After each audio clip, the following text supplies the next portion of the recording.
జగన్నాథుడి యొక్క రథయాత్ర వస్తుంది కదండి. ఆ రథయాత్ర గురించి కొన్ని విశేషాలు చెప్తాను. జగన్నాథపురిలో ప్రతి సంవత్సరం కూడా కొత్త రథాన్ని నిర్మిస్తారు జగన్నాథుడి కోసం. అక్షయ తృతీయ రోజు ప్రారంభమవుతుందండి ఈ రథ నిర్మాణ పనులన్నీ కూడా.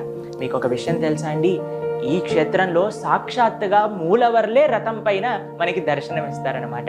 ఈ మూలవర్లు ఎప్పుడైతే రథం పైన వస్తారో అండి, లక్షలాది జనములు ఆ రథయాత్రలో పాల్గొంటారు. మీకు జగన్నాథుడి యొక్క రథం పేరు తెలుసా అండి?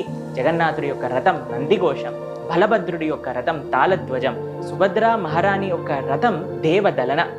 ఈ రథంలో అండి జగన్నాథుడు తన యొక్క సొంత ఇచ్ఛతో వెళ్తారండి. ఎవ్వరు ఎంత ప్రయత్నించినా ఆయన ముందుకెళ్లరు. మనకి శ్రీ చైతన్య చరితామృతంలో చెప్తారు, మహాప్రభువు ఎప్పుడైతే జగన్నాథుడు ముందుకు వస్తారో అప్పుడే రథం కదిలేదనమాట. కృష్ణుడు ఎప్పుడు కూడా కృష్ణ భక్తుల వెనకనే ఉంటారు. హరే కృష్ణ.